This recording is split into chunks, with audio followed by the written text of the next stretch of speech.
बहुत समय पहले की बात है जब एक भूत और एक चुड़ैल दोनों हमेशा साथ घुमा करते थे।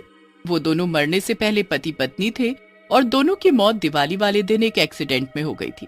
मरने के बाद दोनों भूत और चुड़ैल बन गए और यहाँ से वहाँ भटकने लगे। उनको एक जगह रहना बिल्कुल भी पसंद नहीं था। उनको मरने से पहले भी घूमने का बहुत शौक था और मरने के बाद भी उनको घूमने का उतना ही शौक था। एक दिन वो हमेशा की तरह कोई नई जगह घूम रहे थे, पर उनको वहाँ कुछ ठीक नहीं लग रहा था। यहाँ कितनी शांति है, दिवाली आने वाली है और इतनी शांति, बड़ी अजीब बात है। हाँ, तुम बिल्कुल ठीक बोल रही हो। दिवाली से 1 महीना पहले लोग उसकी तैयारी में लग जाते हैं, पर यहाँ तो लग ही नहीं रहा कि 10 दिन बाद दिवाली है। तभी वहाँ उनको कुछ गरीब बच्चे मिट्टी में खेलते दिखते हैं। उसके बाद वो दोनों भूत और चुड़ैल पूरे गांव में घूमते हैं और उनको गांव की हालत देखकर समझ आ जाता है कि यहाँ आखिर दिवाली के मौके पर भी इतनी शांति क्यों है। यहाँ तो बहुत ही गरीबी है। हाँ, सभी लोग बस अपना मेहनत में लगे और बच्चे खेल में। मैं सोच रही हूँ कि क्यों ना हम इस बार इन बच्चों की दिवाली को यादगार बना दे। पर वो कैसे? यहाँ कोई खाली जगह पटाखे की दुकान खोलकर हम बच्चों को फ्री में पटाखे देंगे और सोचो ये बच्चे कितने खुश हो जाएंगे। हाँ, ये तो बड़ा अच्छा आइडिया है, पर हमारे पास उसके लिए पटाखे भी तो होने चाहिए। तो चलो पहले हम कहीं से पटाखों का इंतजाम करते हैं। बस फिर दोनों भूत और चुड़ैल निकल पड़ते हैं पटाखों की तलाश में। उनको फिर आसपास कुछ छोटी मोटी पटाखे की दुकान दिखती है और भूत वहाँ से पटाखे चुराने के लिए बोलता है, नहीं नहीं, हम इन गरीब दुकानदारों के पटाखे नहीं लेंगे। ये भी बेचारे 2 पैसे कमाने बैठे हैं। अगर हम इनके पटाखे चुरा लेंगे तो इनको तो नुकसान हो जाएगा। अरे तो फिर हम पटाखे लाए तो लाए कहाँ से? चलो मेरे साथ, मुझे पता है हमें पटाखे कहाँ से लेने हैं और किसी को कोई फर्क भी नहीं पड़ेगा। चुड़ैल उस भूत को अपने साथ दूर एक जगह लेकर जाती है जहाँ पटाखों की बहुत ही बड़ी फैक्ट्री होती है। उस फैक्ट्री में चारों तरफ बस पटाखे ही पटाखे बन रहे होते हैं। ये वो जगह है जहाँ से हम अगर कुछ पटाखे चुरा भी लेंगे तो किसी को कोई फर्क नहीं पड़ेगा। चलो फिर जल्दी करो, किस बात का इंतजार है? दोनों चुड़ैल भूत फिर वहाँ से ढेर सारे पटाखे चुरा कर उस गाँव में ले आते हैं और एक खाली पड़ी जगह पर पटाखे की दुकान खोल लेते हैं। अब हमको अपना अपना भेष बदलना होगा, वरना हमें देखकर सब डर कर भाग जाएंगे। हाँ, सही कहा तुमने।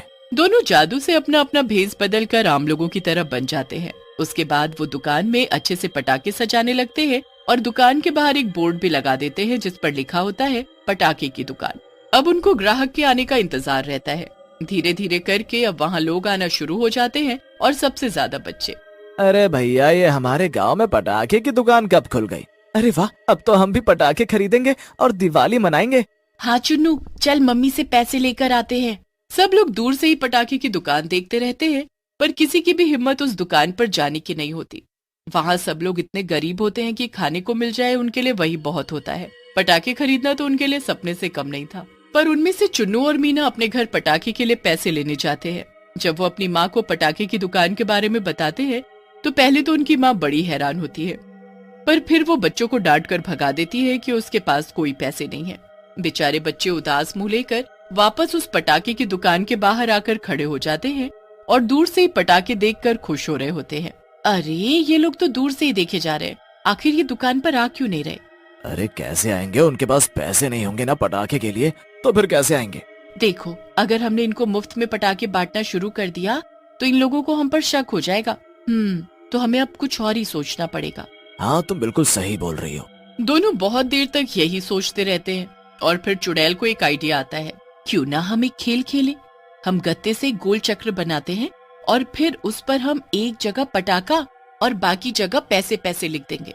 फिर हम बच्चों को वो गोल चक्र घुमाने को बोलेंगे। एरो अगर पटाखे पर रुका तो उसे मुफ्त में पटाखे मिल जाएंगे, वरना उसे पैसे देकर खरीदना पड़ेगा।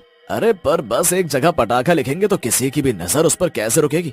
ज्यादा तो पैसे लिखे हुए पर ही रुकेगा ना, और यहाँ पैसे तो कोई देगा ही नहीं ना। भूल गए क्या कि हम भूत और चुड़ैल हैं? एरो कहाँ रुकेगा, वो हमारे हाथ में है, समझे? मैं तो सच में। बस फिर दोनों यही तरकीब लगाकर एक गोल चक्र बना लेते हैं और बच्चों को उसे खेलने के लिए बुलाते हैं। बच्चे और बड़े ये सुनते ही बड़े खुश हो जाते हैं और फिर एक एक करके वो अपनी किस्मत आजमाने चल पड़ते हैं। क्या ये गोल चक्र घुमाने के आप हमसे पैसे लोगे? नहीं नहीं, कोई पैसा नहीं, एकदम मुफ्त। चलो आओ, जल्दी से चक्र घुमाओ। मीना उस गोल चक्र को घुमाती है और एरो जैसे ही पैसे पर आकर रुकने वाला होता है कि भूत जादू से उसे पटाखे पर कर देता है। मीना खुशी से उछल पड़ती है और वहाँ खड़े सारे बच्चे ताली बजाने लगते हैं। अरे वाह, इस छोटी बच्ची की किस्मत तो बड़ी तेज है। आओ बच्ची, ये लो पटाखे और दिवाली पर खूब जलाना। मीना पटाखे लेकर बड़ी खुश होती है। आखिर जिंदगी में पहली बार उसको पटाखे मिले होते हैं। मीना को देख अब बाकी बच्चे भी एक एक करके गोल चक्र घुमाने आते हैं और हर किसी का एरो पटाखे पर ही आकर रुकता है। भूत चुड़ैल पूरा दिन बच्चों को मुफ्त में पटाखे बांटते हैं। पूरे गांव में पटाखे की दुकान की चर्चा होने लगती है। हर जगह बस उनका ही नाम होता है।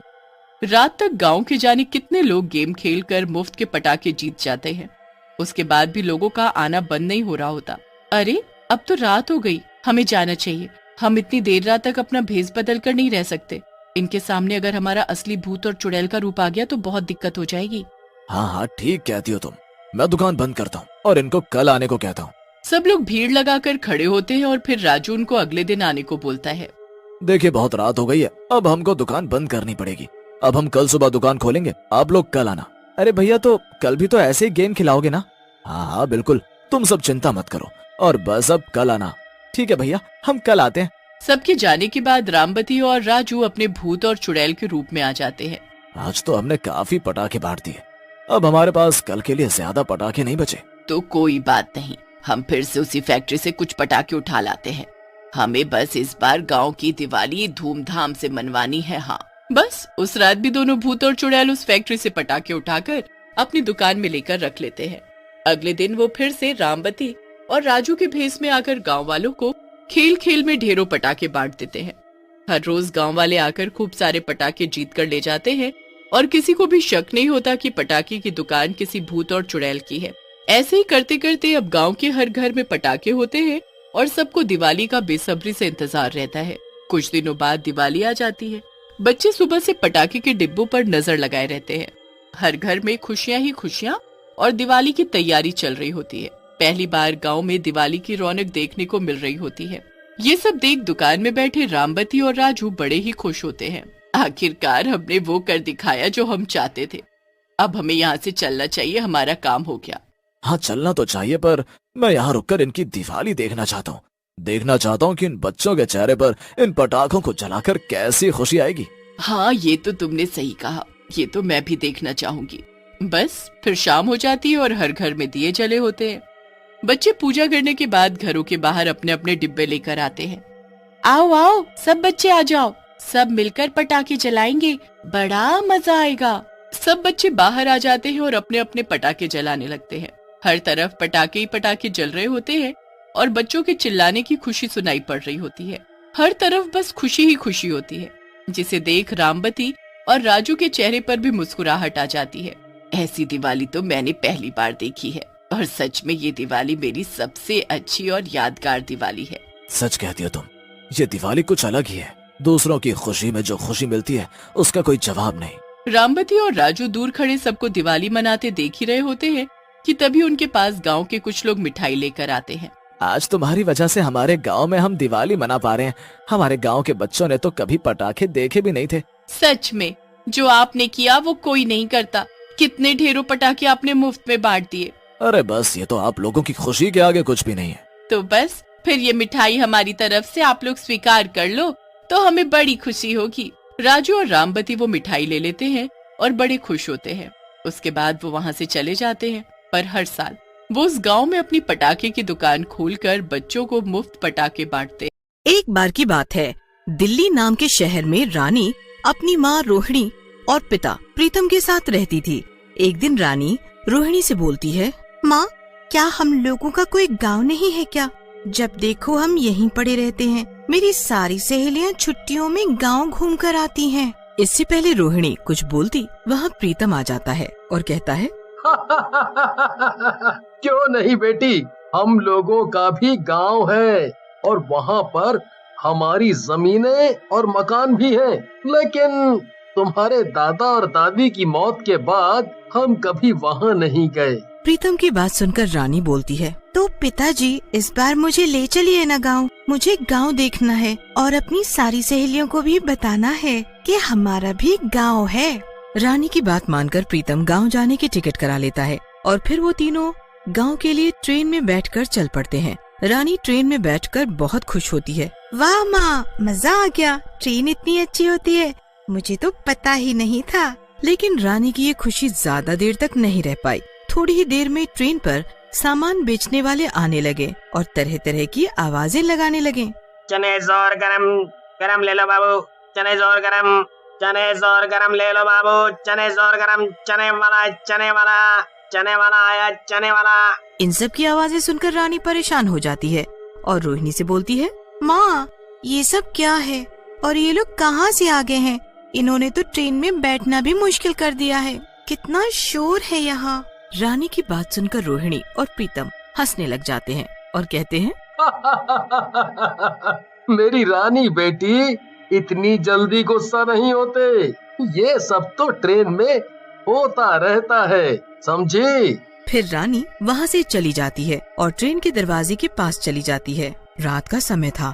ट्रेन के दरवाजे पर ठंडी ठंडी हवा आ रही थी। तभी रानी को लगता है जैसे कोई उसका पैर खींच रहा है। रानी डर जाती है और पीछे हो जाती है। ये क्या था? मुझे ऐसा क्यों लगा जैसे कोई मेरा पैर खींच रहा है? तभी उसकी नजर अपने पैरों पर पड़ती है। उसके पैरों से उसकी चप्पल जा चुकी थी। ये देखकर रानी बहुत घबरा जाती है और रोहिणी और प्रीतम के पास जाकर उन्हें पूरी बात बताती है, जिसे सुनकर प्रीतम बोलता है, अरे तुम डरो मत बेटी, ट्रेन में कई बार ऐसा लगता है तुम दरवाजे के ज्यादा पास चली गई होगी। फिर रानी डरते डरते ट्रेन में सो जाती है और अगले दिन जब उसकी आंख खुलती है तो उसकी ट्रेन उसके गांव वाले रेलवे स्टेशन पर खड़ी होती है। प्रीतम रानी से कहता है, उठ जाओ रानी बेटा, हम अपने गांव आ गए हैं। फिर प्रीतम, रानी और रोहिणी गांव में अपने घर के अंदर चले जाते हैं। घर बहुत ही बड़ा होता है। रानी घर को देखकर बहुत खुश होती है और प्रीतम और रोहिणी से बोलती है, पिताजी, अपना गांव का घर तो बहुत ही बड़ा है, शहर वाले घर से भी बड़ा।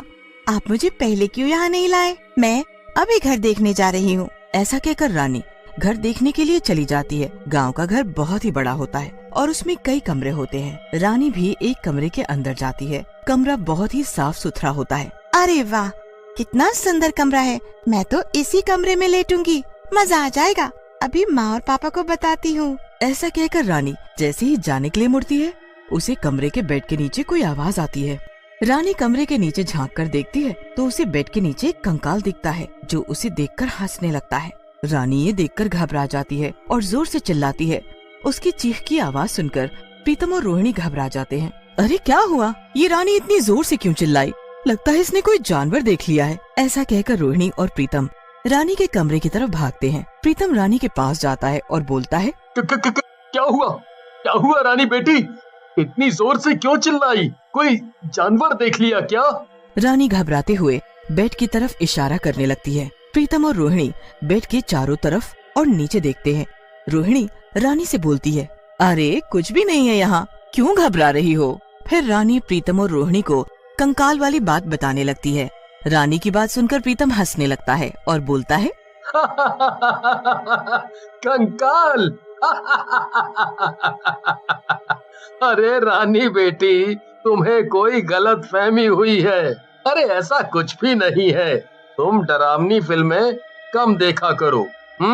ऐसा कहकर प्रीतम वहाँ से चला जाता है। रानी भी खेलने में लग जाती है।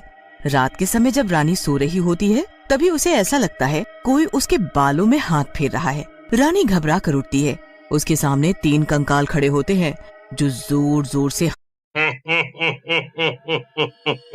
उठ गई रानी बेटी। मजा आ जाएगा तुम्हें मार कर। ऐसा कहकर तीनों कंकाल रानी की तरफ बढ़ते हैं, लेकिन रानी बेड से उतरकर भाग जाती है। मम्मी, पापा, बचाओ, ये कंकाल तो पीछे पड़ गए हैं, बचाओ मुझे, ये मार डालेंगे मुझे। रानी की चीखने की आवाज सुनकर प्रीतम और रोहिणी भी अपने कमरे से बाहर आ जाते हैं। रानी डर की वजह से पसीने में भीग जाती है। उसकी ये हालत देखकर प्रीतम कहता है, तुम इसको कमरे में लेकर जाओ रोहिणी, मैं जरा इसके कमरे में जाकर देखता हूँ क्या हो रहा है ये सब। रानी को लेकर रोहिणी कमरे में चली जाती है और प्रीतम रानी के कमरे में जाकर देखता है। ये सब क्या हो रहा है? कमरे में तो कोई भी नहीं है। ये रानी किसे देख देख कर घबरा रही है? ऐसा कहकर प्रीतम रानी के कमरे से निकल जाता है, लेकिन तीनों कंकाल रानी के कमरे की छत से चिपके हुए हंसने लगते हैं और बोलते हैं, तू हमें इतनी जल्दी से नहीं मिल पाएगा प्रीतम। पहले तेरी बेटी को मारेंगे, फिर तुझे। प्रीतम रानी और रोहिणी के पास चला जाता है।